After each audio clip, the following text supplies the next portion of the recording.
Let's be honest. If you are into military aviation, then you'll have your favourites.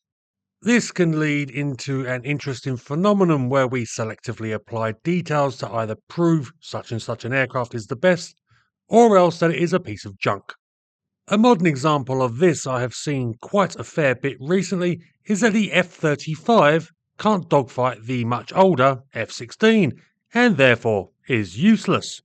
Now, putting aside the fact that I don't know if that's actually true, I am neither an F-16 nor F-35 pilot after all, the argument completely ignores the realities of the design parameters that both aircraft were created around, and the overall capacities of each in a real-world situation, which are far more than just a single point. With historical aircraft, this tendency to focus on a single factor can actually be further exacerbated, ironically, by hindsight. And we have an almost perfect example of this in the subject of today's video, the Gloster Javelin. What damns the Javelin to many is that it entered service a mere 4 years before an aircraft that ultimately would replace it 2 generations later as the Royal Air Force's primary interceptor, the McDonnell Douglas F-4 Phantom. And if we compare the respective attributes of the aircraft, then yes, the Javelin looks extremely poor in comparison to the American aircraft. The Javelin was transonic, with a maximum speed just under the speed barrier, while the Phantom could more than double that. Additionally, the Phantom had long range, for the day, semi-active radar-guided missiles, something the Javelin did not, and could carry twice the load of missiles in the interceptor role. The close dates between the aircraft, and the fact that the British did eventually adopt the F-4 as their primary interceptor, has led to the view that the RAF could have, indeed should have, just taken the Phantom from day one for the job. Certainly from a capability perspective that would seem the logical choice, though it completely ignores a host of other factors, mainly because we, viewing from the future, have that benefit of hindsight. But for the Javelin, it means that it is generally viewed in an extremely poor light by the modern observer, and this has coloured the perception of the aircraft for decades, which is a shame because it ended up being the last military aircraft from the legendary Gloster company that got into service. But in reality, the shade cast on the Javelin is not at all fair, especially when we properly consider the many factors that created the aircraft and in how it was employed. And it is those factors I hope to address today, so as to give a more balanced history of this somewhat benighted aircraft. The Gloster Javelin originated from an RAF requirement for a new all-weather interceptor originally issued in December 1946. There was initially no great urgency on this, and there were a few different ideas put forward, including the use of 3.7 or 4.5-inch recoilless guns to arm the new aircraft. But with the deterioration in relations with the Soviet Union with the start of the Cold War, the British authorities started to get a bit more serious.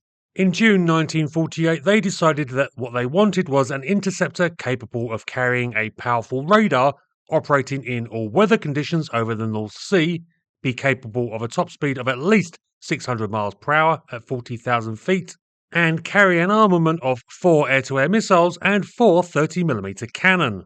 With that finally settled, the British authorities authorised the development of 2 new aircraft to potentially fill the role.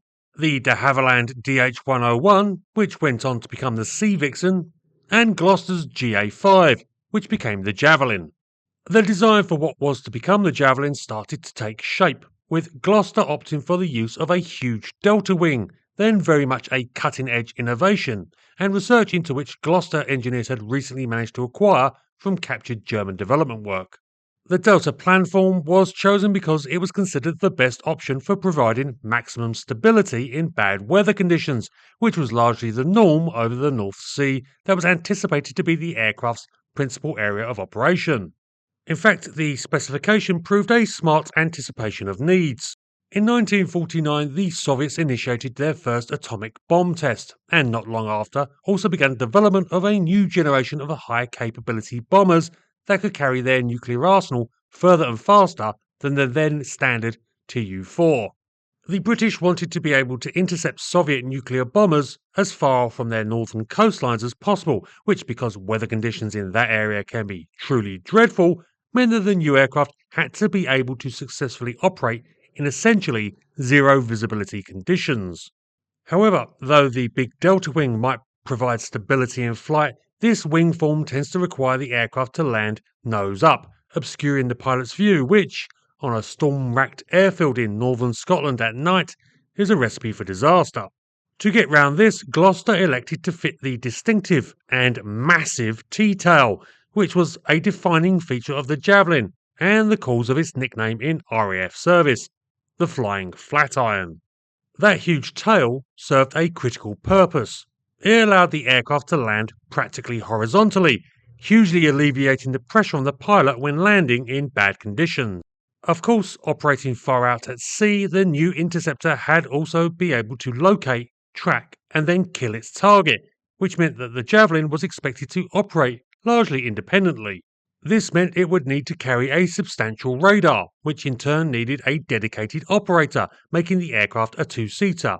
And this helped set the broad parameters of the aircraft, i.e. that it was a bit of a hulk, and which ultimately necessitated the use of two engines, with Gloster going with the Armstrong-Siddeley Sapphire. As said, it is somewhat fashionable to deride the Javelin for its non-supersonic speeds and limited capabilities, which kind of misses the point that these technologies were all pretty much the cutting edge in 1950. So what happened next kind of put a spanner in the works. Despite the concerns over the threats of Soviet bombers, cost concerns led to the Ministry of Supply initially authorizing the building of two prototypes only. This would prove a hindrance in the development program and therefore in ironing out the problems with the basic design, which, as pointed out, was in many ways revolutionary in the day and therefore, understandably, had its fair share of issues. The decision would be reversed in 1951 and three additional prototypes ordered, but the delays in committing impacted the speed of the aircraft's development. Glosters at the time were pretty much flat out building the Meteor for customers all around the world, and so the dilly-dallying by the British authorities meant that Javelin development lost out somewhat to other production commitments. The first prototype took to the skies in November 1951 and, as said, issues quickly arose, principally in tail buffeting.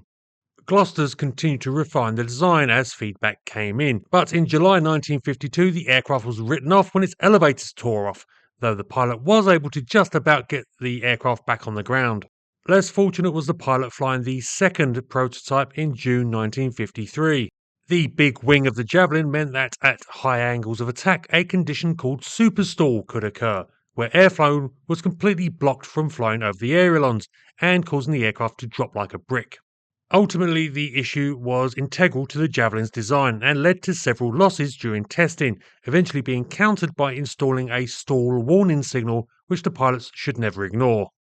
By now, the British were getting more concerned by the fielding of new Soviet bombers, and the Javelin became a priority, with production ordered in mid-1953, even before all the prototypes had been delivered.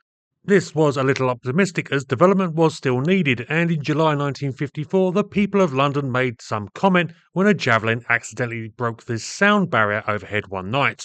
The Javelin wasn't really designed for this, but it happened when the pilot lost his oxygen supply on a test flight and, in the confusion, exceeded the speed limit. The first of the production aircraft came off the line that same month, and the impetus for Britain to upgrade its interceptor fleet was enough that the United States agreed to purchase a batch under the Mutual Defence Aid Programme for supply to the RAF so as to speed up acquisition. However, the complexities of the new fighter, especially in comparison to the now rather primitive Meteor and Venom night fighters it was to replace, meant that the first batches of aircraft were used in developmental units to explore the capabilities of the Javelin and how best to utilise it. As a result, the aircraft went through a number of rapid model changes to incorporate new technologies, lessons and design alterations. The first production model, the Javelin FAW Mark I, of which 40 were built, were equipped with the British-made AI-17 radar and had four 30mm cannon in the wings. They were supplemented with 30 Mark IIs, which switched out the radar for an American AN/APQ-43, which was designated as the AI-22 in British service. Next were 23 T3 trainers that had controls for both crew and no radar fitted, which in turn were followed by 50 Mark IVs, which reverted to the AI-17 radar and had an all-moving tailplane and Cushman bumps, nicknamed carrots, which served to weaken the shockwaves experienced during transonic flight. The follow-on Mark V, with 64 built, sought to remedy issues with the early model's limited range by adding an additional fuel tank in each wing, as well as fitting 4, but not with, pylons to carry the new Firestreak heat-seeking missile, while the 33 Mark VIs were essentially the same, but once again having the American radar.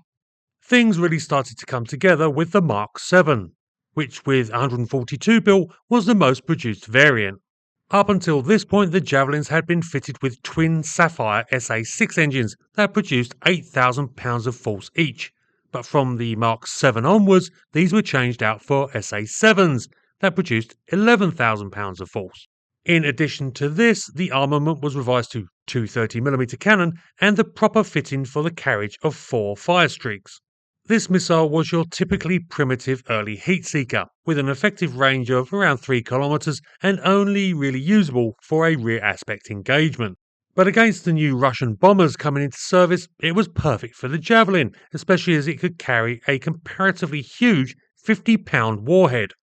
Potential engagements was perceived as the Javelin using its radar to acquire targets and then use its better speed to maneuver behind the incoming bomber, with Firestreak enabling the interceptor to engage out of range of their defensive guns.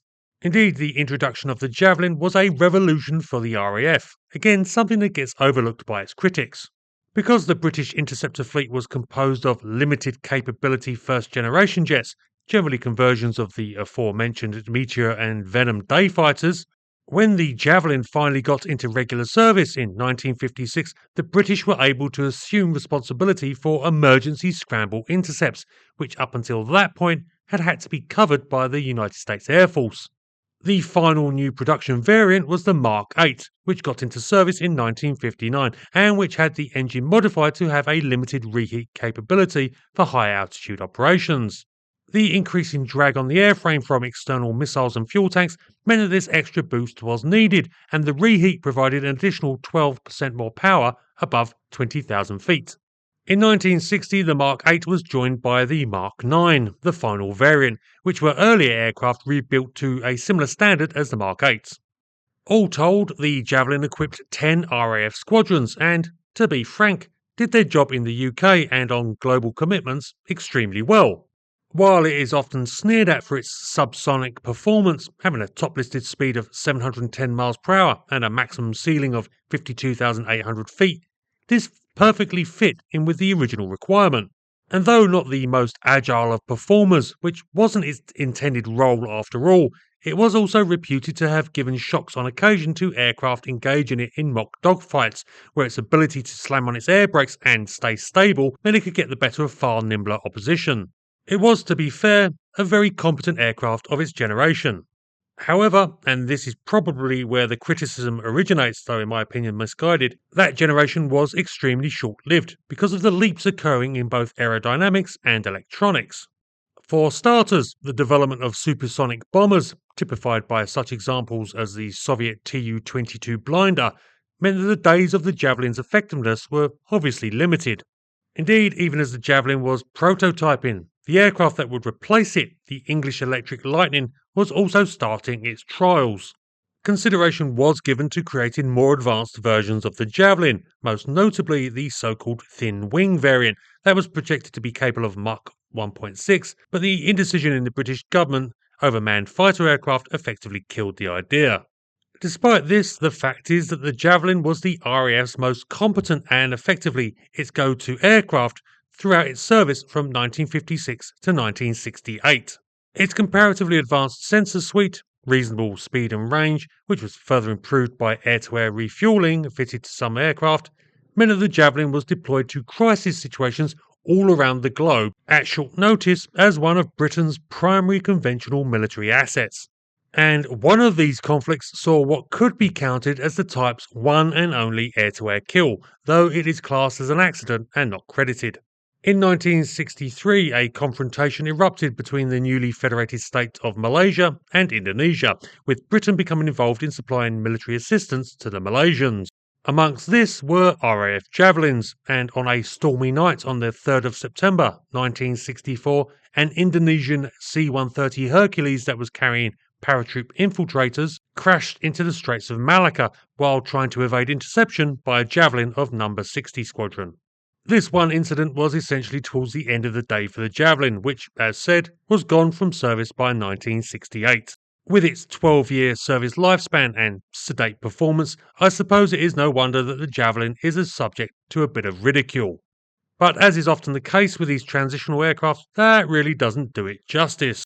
The Javelin was the first twin-engine delta-winged fighter to enter service anywhere, and its capabilities, admittedly soon outdated, essentially revolutionised the RAF's intercept capabilities. And while it's easy to look at it compared to other aircraft of around the same period, such as the F-4, that fails to recognise how important the jets just before aircraft like the Phantom were in helping aero companies and air forces adapt to the changing technologies of the day. Because if we want an example more closely matching the Javelin, then it is probably in an earlier McDonnell product, the F-3 Demon. This was an all-weather interceptor, though admittedly a single-seater for operations off of carriers, and which first flew in 1951 and entered service in 1956, just like the Javelin. It also had the pretty much same top speed as the Javelin and was armed with a mix of guns and air-to-air missiles. And it lasted in service 4 years less than its British counterpart. I will add an additional caveat that the Javelin at least seemed to have been liked by the pilots who flew it, while it doesn't sound like the same can be said for the Demon. But without the Demon, we wouldn't have had the Phantom. So perhaps let's revise the general opinion of the Javelin. It was a product of its time, which was very short and soon surpassed, but that brief period laid the groundwork for the more advanced aircraft that were to follow. And in the meantime, Javelin did the role it was designed for, intercepting potentially hostile aircraft in the very worst conditions, a job that may not be very glamorous, but one which, when it needs to be done, you really want to make sure you have the means to fulfill it. And that the Javelin provided.